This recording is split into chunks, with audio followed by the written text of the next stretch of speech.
everyone and welcome to Tuesday's reading lesson. So, before we start to look at what we're learning today, I'm going to start by celebrating your fantastic reading last week. Let's have a look. Well done to everybody. In the far off times, there lived a poor miller and his daughter Lily. Lily was kind and clever and good, but the miller was a show-off who liked to tell tall tales. Thank you for listening, Miss Clark, and everyone that might listen to it. Lily was in love with a prince, but was too poor to be his wife. So the miller went to the king and boasted about his daughter. She can draw into pure gold, he said. Give yourself a clap.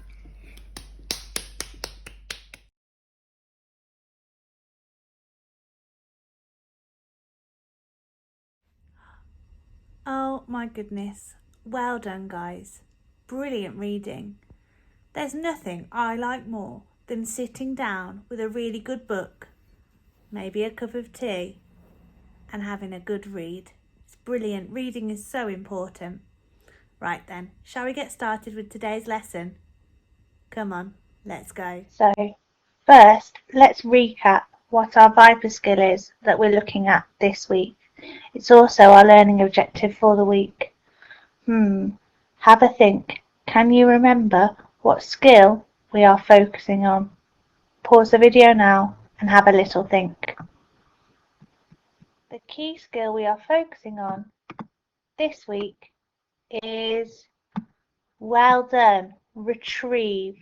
And that is in our learning objective, which is to, you've guessed it, retrieve key information from the book. So we're identifying and explaining key parts that happen within the story. Now I'm going to read the next part of the story. Make sure you're showing the 4 good listening rules. Again, Lily stamped her feet, and again the goblin appeared. I have nothing left to give you, she said, but I need your help. So the goblin thought and replied, Give me your first child and I will spin the straw into gold. Lily, who did not much care for babies, agreed, and the goblin spun the straw into reels of gold. This time the king kept his word and Lily married the prince. Now let's read it together. So you can use your finger to follow, and we're going to read it slowly. I've highlighted all of the tricky words in red. Remember, we can't sound out tricky words, but I'm sure you recognise most of them. So let's go. Again, Lily stamped her foot. And again, the goblin appeared. I have nothing left to give you, she said, but I need your help.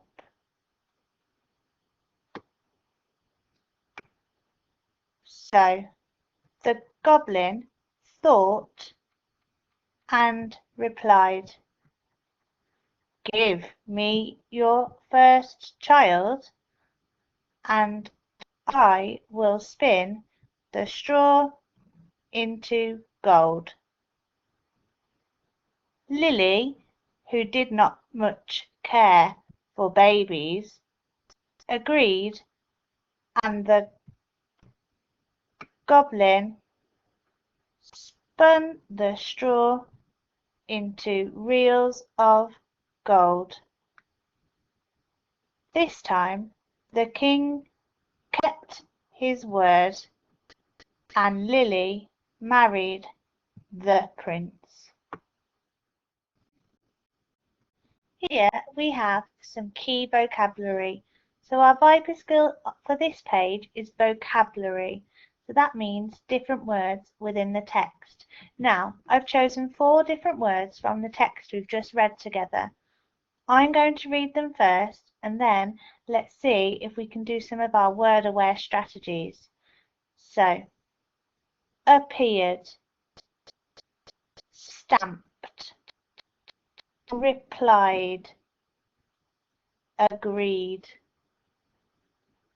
Now, I'm going to say them again, and after I've said it, I want to see if you can shout it, whisper it, clap it, or act it. You choose one of our strategies. So I read it, and then you copy. Ready? Appeared, stamped, replied, agreed. Well done. Now, is there something you notice about these 4 words? Pause the video now and see if you can identify a pattern within them. Did you notice the pattern? They all end in ed. Now, this is something we call a suffix. Don't worry too much because we're going to be learning more about it within our lessons. But it's where you take a verb and you add ed onto the end, which means it's the past tense. It's something that's not about to happen, something that's not happening. It's something that has already happened, for example, yesterday or last week. So it's changing the verb by adding ed into the past tense. Here are 2 retrieval questions for you to answer on the text we've just read. What did the goblin want from Lily this time? And who did Lily marry? Pause the video now and answer these questions. Remember, come back for the answers. They're in the text. So, did you find them? That's right. The goblin wanted Lily's first child. And well done, Lily married the prince. Good job, guys. Now it's time for today's independent work. So, your task is to choose a tricky word from the text and create a rainbow picture, like this. Have fun!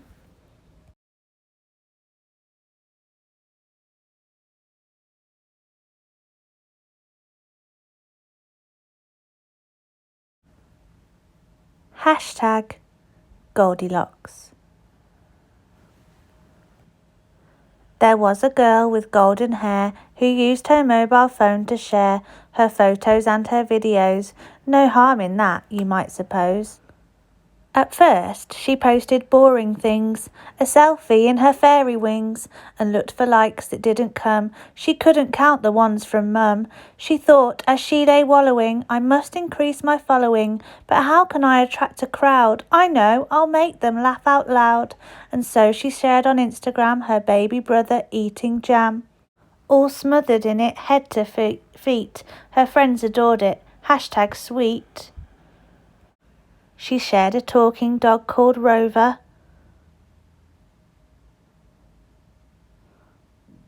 Uncle Richard falling over. Farting ferrets, frisky rabbits. Little kids with silly habits. Now her post got lots of likes. Her ginger kittens riding bikes got over 50,000 hits.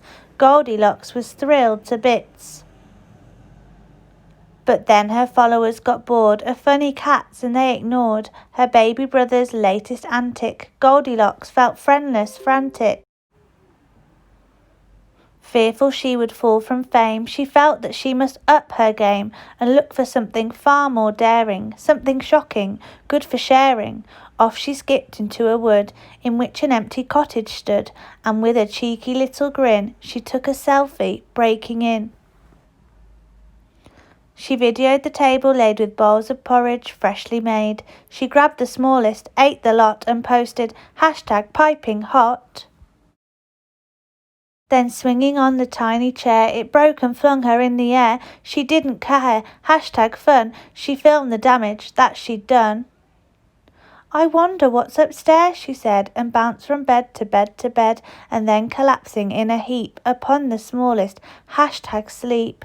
But as she slept, 3 bears walked in. It's her, there's porridge on her chin.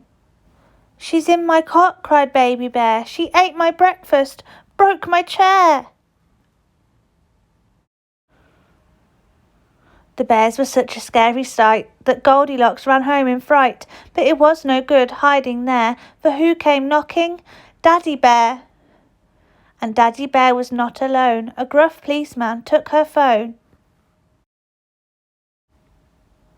He'd seen her post and all the shares, which proved that she'd upset the bears. You must be punished for this crime, he said, and you must spend your time inside the bear's house, sweeping floors, mending chairs, and doing chores. All summer long she went each day, no time for phones, no time to play, and even when they set her free, her posts live on for all to see. But then, in answer to her prayers, she was forgiven by the bears. She learnt her lesson in the end, and thinks before she presses send.